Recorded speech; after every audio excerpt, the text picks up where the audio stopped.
Vice Chair, you close to me. Yeah, you close to me. All these dark colors. Yeah. Gotta bring the bright colors in.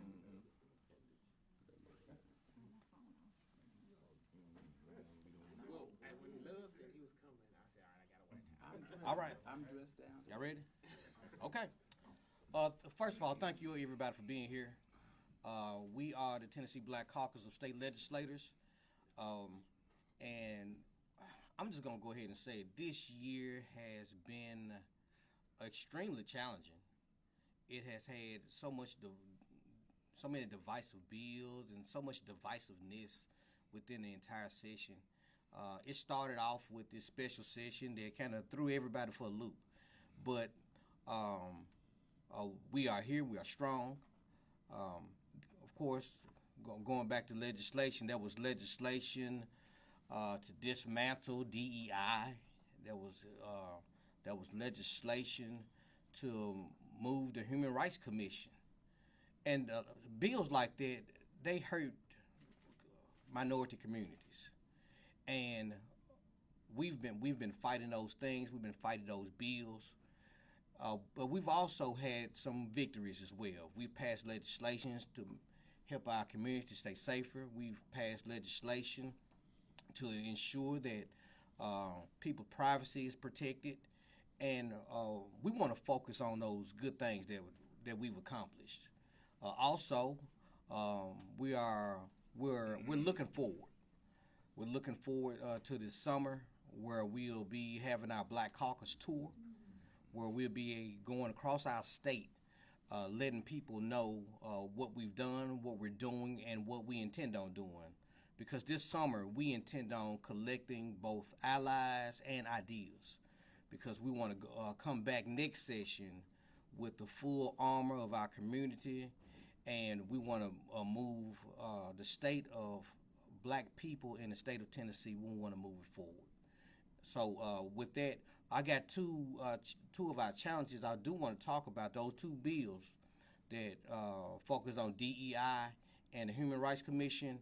I'm going to take a couple of minutes to kick it to my vice chair to tell us a little bit about the challenge we had with the legislation about moving the Human Rights Commission. Sure. Good morning, everyone. State Senator Charlene Oliver. And so this year, like our chairman said, has been extremely challenging because we've taken a barrage of attacks from our Republican colleagues who feel emboldened by a president and a federal government that is dismantling our rights, our civil rights at every turn. And that includes doubling down at the state level on where they can do that as well. One of those places has been the Tennessee Human Rights Commission, which has been in their crosshairs for several years now, but they have since now acted on that. If you recall, last year they had a piece of legislation to do a study to see if it was feasible. We never saw the results of that study to see if it was feasible for the Attorney General's office to fold in the commission. But they came forward with legislation this year, championed by Senator Stevens, and we fought this at every turn. It came through the Senate GovOps committee, where I sat on that, and I grilled the sponsor about his intentions and the feasibility of this. We know that the current Attorney General is no friend of ours, standing up here. He has filed lawsuit after lawsuit to attack vulnerable people in this state, particularly black folks. He has basically weaponized a Supreme Court case that dismantled the affirmative action in colleges and universities, and used that as a basis for now going after corporations and entities in this state that he deems in violation of that Supreme Court ruling, which we know is false. So that basis has been the basis for trying to dismantle the Human Rights Commission. We know that it appears to be in a conflict of interest, that how can you have Attorney General that can defend the state but also defend citizens who feel discriminated against by the state? So we don't think that is a fair assessment. Also, what we know is that several of the complaints that have come forward through the Human Rights Commission have been by people who have been discriminated against by their housing, disabled folks who can't get adequate housing because their landlord is not providing those accommodations. So there's an assumption here that DEI and all these things means black, but they're actually hurting themselves. They're actually hurting more than just black Tennesseans when they do legislation like this. It is an affront to our rights. It's an affront to our colleagues who in the 1970s and the 60s fought for the Human Rights Commission to be established. My predecessor, Senator Avon Williams Jr. and Representative Barbara Cooper, and all of these people who fought to have this commission in place for our folks who we know were discriminated against during the Civil Rights Movement, during the Jim Crow era. So it's an affront on our legacy here. And it's just a shame that we have to have entertained these types of conversations and these types of legislation. So the other bill that the other grouping of bills that we're gonna mention is the dismantling of DEI. I'm going to allow Representative Harold Love to give us a couple words on it before we go to questions. Thank you, Chairman. I think we saw yesterday when we had our particular time set aside to discuss the Dismantling DEI Act, how unprepared the sponsor was to respond to simple questions about where has he seen discrimination and what does he think discrimination looks like. It's unfortunate.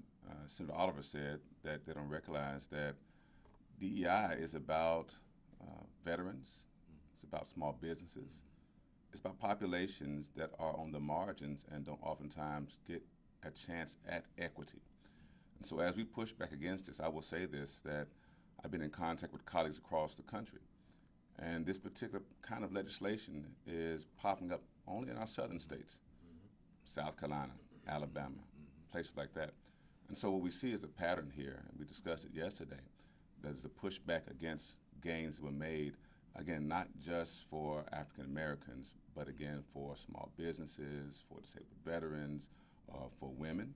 And when it comes to contracting and procurement, when it comes to housing, when it comes to access to health care, and particularly to have this bill aimed at hiring and to have it aimed at state government and local government and higher education institutions is very troubling because, as I said yesterday, it's going to have a chilling effect.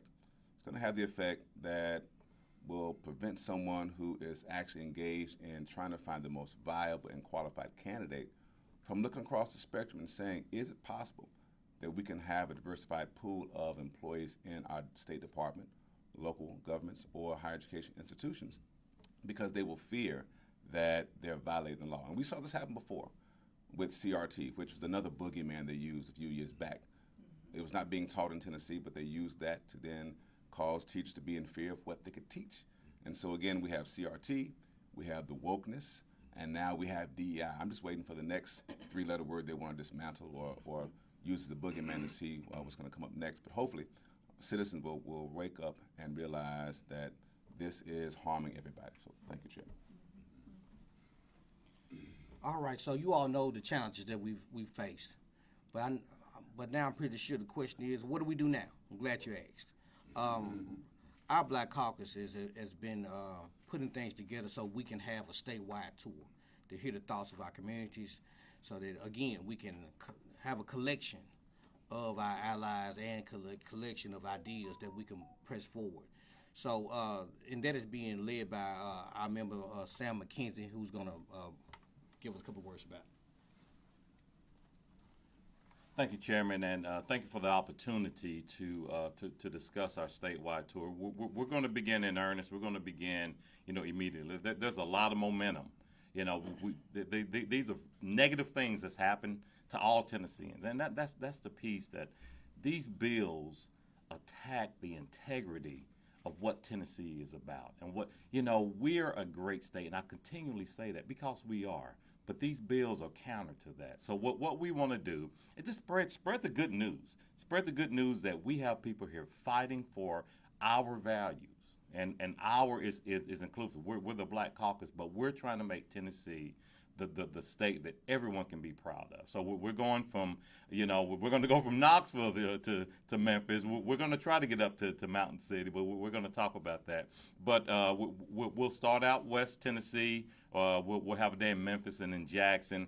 And if you look at our populations, there are communities scattered all over this great state, and that's what we want to do. We want people who understand that if we continue down this path with this supermajority, we're not going to prosper as a state. Those gains, and that's statewide gains. If you look at what our budget is shrinking, it's shrinking because of these types of policies. And then we're going to have something here in Middle Tennessee. Clarksville's a huge area, Murfreesboro, and then we have the hub here in Nashville. So we'll do a couple of days here in Middle Tennessee. We'll go to Chattanooga, where Rep. Hakeem does a great job. We can grow there. That is a target-rich environment just for getting advocacy out. And then we'll end up in my hometown of Knoxville. We would like to try to get up to the Tri-Cities area, where there's a lot of scattered communities. It's the Tri-Cities. There's pockets within Bristol, Johnson City, and Kingsport.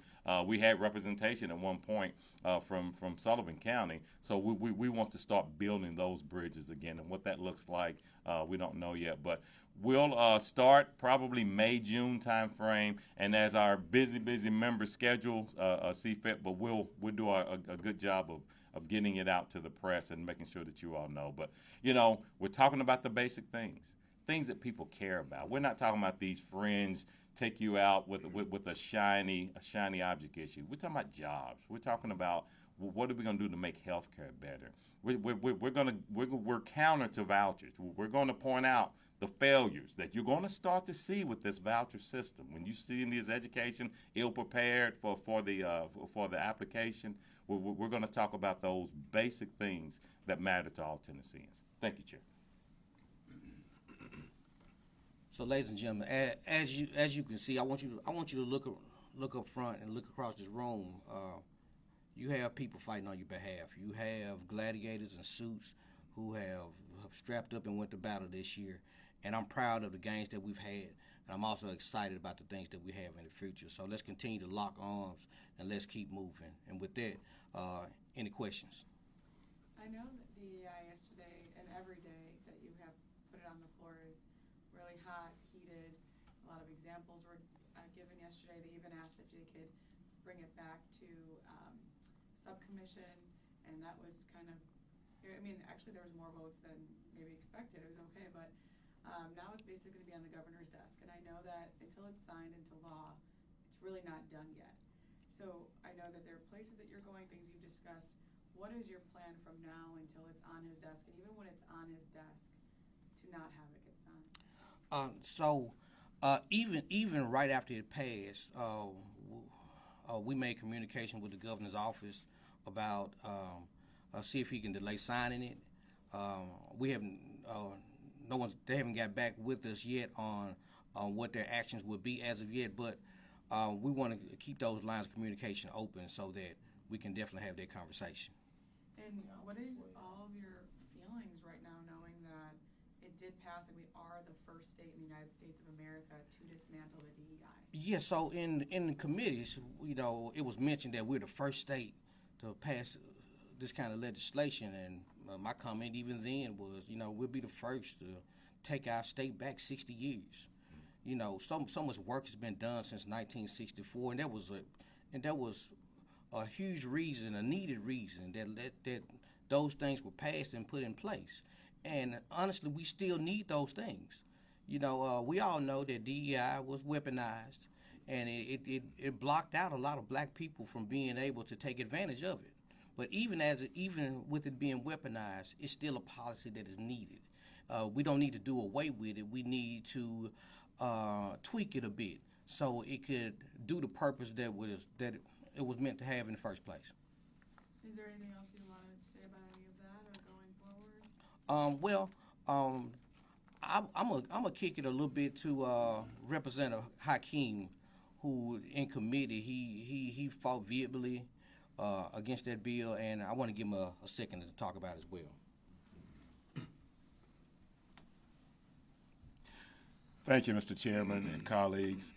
I was asked by one of my colleagues my assessment of the legislature this year. And he wanted me to do it in one word. And that one word, to me, was unhinged. If we say it from the vernacular of our communities, it was off the chain.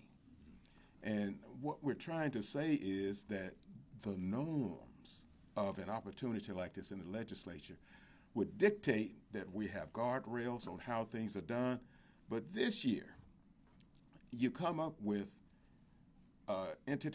opportunities that say you're going to put a bill, an amendment on the bill, and then you're going to tell those who present the bill that you can't deal with the amendment by itself. You have to deal with both the amendment and the bill. We're going to vote on it right now. You're not going to have the opportunity for discussion. That's the kind of environment that we've had to deal with. In regards to the DEI concept, as was stated earlier, in my view, the presenter of that bill was not prepared. He was less than forthcoming in a truthful manner, in my view. And we have to put people like that on the spot. Because if we don't say anything, our communities feel like they have no opportunities to overcome that kind of environment. So what this body has been trying to do and will continue to do is to listen to the community, and where appropriate, and I'm sure going to be a lot of opportunities for that, to speak up on their behalf. So you can look forward to hearing from this body of people as to the interests of not only the black community, but citizens of this state in general. Thank you, Mr. Chairman.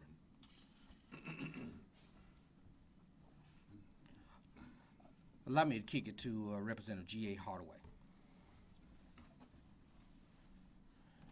Thank you, Chairman. And thank you for your leadership this year. It's been a battle. Some of this stuff goes back not merely to the 60s, but to the 50s. Keep in mind, Brown versus Board, 1954. Keep in mind that all of the actions, whether it's DEI or affirmative action, etc., also impact education. So it's education and economics that they've attacked, and that they, for some reason, they're starting to gain ground on. So we'll be forced to regain and to take some of that ground back. My colleagues have been kind about the presenter. These are my comments. I'm not speaking for the caucus. That was some of the most ignorant argument that was presented by Mayberry yesterday than I've ever heard on the floor. Number one, he doesn't understand that there is not only a definition for equity, but it's also a legal concept. We have a whole court that's been set up to achieve equity right beside common law. Ignorance, and he preached it time and time again. So I'm going to ask him, go find yourself a good lawyer, go find yourself a good law book, and educate yourself before you start trying to deprive other people from the concept that's designed not to take anybody else's things, but equity compared to equality. When it's equal, you get the same thing everybody else gets. When you're getting equity, you're getting what you need. You're getting your cures deficiencies satisfied so you can have a fair race, so you can have a fair fight. So that's the very first thing I'm going to ask, that the presenter, the sponsor, and all those who voted based upon his explanation go get yourselves one of those GOB educations, one of them good old boy educations. That's the original. DEI, as they define it, was a good old boy network where you could be average, you could be mediocre, and because of your relationships, because of the favoritism that comes with white supremacy. I know they hate that word, but that's what we're getting, a return to the Confederacy. We can call this neo-Confederacy and be accurate in our description. This has been the very worst year for minorities and for women than I've had since I've been here in 2007. There have been rollbacks, there have been efforts to make some of the things that we've done appear to be illegal when they're constitutional. And it's just, sometimes it's not just confusing, it's enraging. So I'll give the disclaimer again. I'm speaking for G.A. Hardaway Sr. and not for the Black Caucus. Thank you, Mr. Chairman. Allow me to let Representative Antonio Parkson have a word. Appreciate it. Thank you. Look, I just want to, you know, in all of this, right? You know, as much as it does not seem, but there is a silver lining in all of this. Even, you know, this hit me when Trump started, you know, trying to eliminate DEI and all of the antics that's happening at the federal level. The silver lining is this. With all of this that's happening, it is going to force us back to community. And I think that's important to note, right? There was a time, you know, as my colleagues have mentioned, you know, in the 60s, 70s, 50s, you know, where we depended on each other. We were a community. And so in this space now, wherever there's division amongst us, there's going to have to be unity. You know, because we will not be able to survive this onslaught of policies that are coming from the federal level, policies that are being born or created at the state level. You know, we will not be able to survive it as a divided body or as a divided people. And so the beauty of all of this, again, is that it will force us back to community, back to the days of when, you know, the neighbor's children could eat at the neighbor's house, back to the days where everyone, you know, all of the children piled in the car and one mother took all of the children to school. You know, back to the days where, you know, we supported our teachers. We didn't go in and fight our teachers because our child got in trouble. You know, back to the days to where, you know, again, we had to lock arms and depend on each other. So this is a great opportunity for us, honestly, for us to fix those challenges, those issues or those divisive issues that we have amongst each other and move as a unit. And that's what you're seeing up here under the leadership of our chairman, Jesse Chisholm. So thank you, Mr. Chairman. Appreciate you. All right.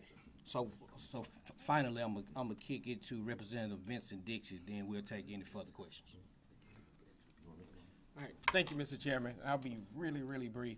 I just wanted to bring home one point is that the bills that we have with the HRC and the DEI has really been a distraction. We have not done anything to help the people of Tennessee economically, educationally, or health-wise. We should be focusing on making sure people have enough food to eat, a roof over their head, make sure if they get sick, they go see a doctor. We should make sure they have enough money to pay their bills. We have done nothing. We're going to see people losing jobs, going hungry, children going uneducated, and we have to make sure that we don't lose sight of why we're here and what we're not doing. They picked this administration, they picked this president because they said the price of eggs were too high. Well, they're not going down. They're going up, matter of fact. Housing is going up. We don't have enough housing going on, being built at this time. So we need to make sure that we keep focus on what matters to Tennesseans. And I just want to finish with something that Representative Hakeem said, that We're not going back. You will not put us in a box. That's why we must move people to the ballot box. Thank you. All right, and let me finish this with an encouraging note. Ladies and gentlemen, we are in fights that we can win. We, as long as we stay together and work together, we can accomplish a lot, and I look forward to doing so. So thank you for all you do, and thank you for supporting the Tennessee Black Caucus of State Legislators. Thank you. All right. Thank you.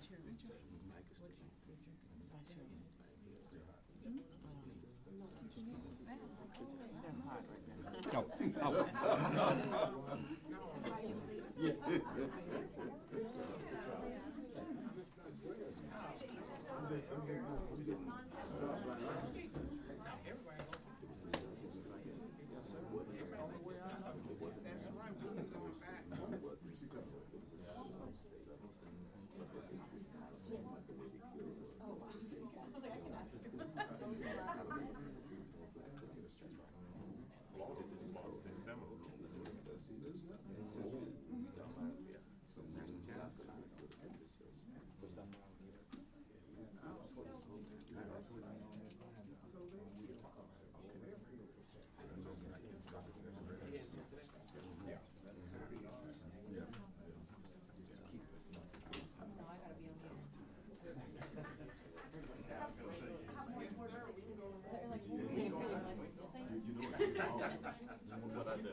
going home.